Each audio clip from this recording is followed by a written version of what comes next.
সেই যুগের এক বাদশা, তার অভ্যাস ছিল কবিতা শোনার। নতুন নতুন কবিতা শুনে পুলকিত হতেন। এখন নতুন কবিতা আর কত শোনানো যায়? এখন কবিতা আর মানুষ নতুন করে আর বানাচ্ছে না। ফলে রাজা তার মন্ত্রীদেরকে ডেকে বলল যে বাজারে শোহরাত করে দাও, যে ব্যক্তি নতুন কবিতা রাজাকে শোনাতে পারবে তাকে 10 সহস্র মুদ্রা পুরস্কার দেওয়া হবে। মন্ত্রীরা বলল এটা তো সর্বনাশ হবে, এই নতুন কবিতা লোকেরা বানায় আনবে আর আপনি 10 সহস্র করে মুদ্রা দিয়ে দিয়ে রাজভান্ডার তো শেষ হয়ে যাবে। রাজা বলল না, আমার বুদ্ধি আমার কাছে, তোমরা শুধু এইভাবে ঘোষণাটা দিয়ে দাও আর 3টা লোক দাও আমাকে, একবার শুনলে মুখস্থ হয় এরকম একজন দাও, 2বার শুনলে মুখস্থ এরকম আরেকজন দাও, 3বার শুনলে মুখস্থ এরকম আরেকজন দাও। স্মৃতিশক্তি সম্পন্ন এরকম 3 জন লোক পাওয়া মোটেই কষ্ট হলো না। বাজারে শোহরাত করে দেওয়া হলো। নতুন নতুন নতুন নতুন কবিতা তৈরি করে কবিরা আসতে লাগলো, দিচ্ছে। আপনারা থামেন না, আমি তো বলে দিয়েছি। ফ্যান সরাই দেন পিছনের দিকে, পিছনে লাগাই দেন আমার পিছনে। এখন এখন কবিরা কবিতা রচনা করে নিয়ে আসছে।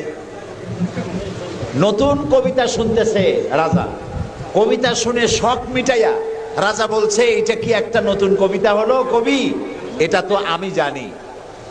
কবি কয়েছেন আপনি জানবেন কি করে? তো আমি তৈরি করেছি, কত হোমওয়ার্ক করে রাত জাগা কষ্ট করে এটা তৈরি করেছি, আর আপনি বলছেন আমি জানি। বাদশা বলছে শুধু আমি না, তোমার বিশ্বাস হয় না? এই যে আমার পাশে যে সব পারিষদের লোকেরা যারা বসে আছে ওরাও জানে।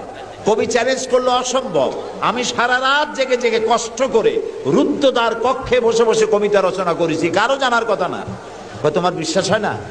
ওই যে একবার শুনলে যার মুখস্থ হয় তার বললো তুমি শোনাও তো, সে দাঁড়ায় শোনাই দিল। 2বার শুনলে যার মুখস্থ হয় তার তো 2বার শোনা হয়ে গেছে, বললো তুমি শোনাও, সেও শোনাই দিল। 3বার শুনলে যার মুখস্থ হয় তার তো 3বার শোনা হয়েছে, বললো তুমি শোনাও তো, সেও শোনাই দিল। কবি বেচারা বেকুব হয়ে হেঁটে গেল।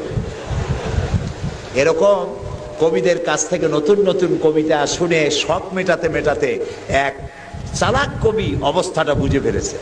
সে বুঝে এক কবিতা তৈরি করে এনেছে, এনে বলছে জাহাপানা আমি এক কবিতা এনেছি। বললো না যে নতুন কবিতা এনেছি, কবিতা এনেছি। বাদশা বলল শোনাও। কবি কবিতা শোনালেন। তার কবিতার অর্থ ছিল এরকম যে হে রাজা, আপনার পিতা আর আমার পিতার সাথে ছিল গভীর বন্ধুত্ব।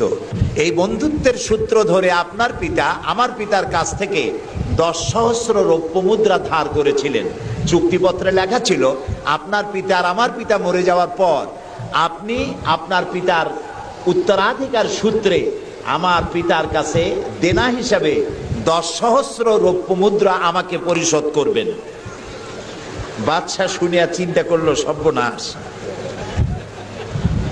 আমি যদি বলি যেটা আমি জানি আর সাথের লোকেরাও জানে তাহলে তো সাক্ষী প্রমাণ হয়ে গেল, তাহলে তো 10 সহস্র মুদ্রা না রৌপ্য মুদ্রা দেওয়া লাগবে। কি সাংঘাতিক কথা! রাজা তখন বলল কবি, এতদিনে নতুন একটা কবিতা তুমি আমারে শোনালে যা আমিও জানি না, আমার লোকেরাও জানে না। আমি এই গল্পটি আপনাদেরকে শোনালাম এজন্যে যে সেই যুগের লোকেরা যতটা পাগল, আহাম্মক, বেকুব আমরা মনে করি, এরকম বেকুব ছিল না, আহাম্মক ছিল না। তাদের শৌর্য ছিল, তারা স্বাধীন চেতা ছিল, বীরত্বগাথা ছিল তাদের। তারা কারোর অধীনতা স্বীকার করতো না। বুদ্ধি ছিল, প্রজ্ঞা ছিল, মেধা ছিল, সব ছিল। শুধু একটি জিনিসের অভাবে তারা চুরি করত, ডাকাতি করত, জেনা করত, ব্যভিচার করত, হত্যা করত, এগুলিকে কোনো অপরাধ মনে করত না। সেই জিনিসটির নাম ছিল ওহীর জ্ঞান। সেই জিনিসটির নাম ছিল কি?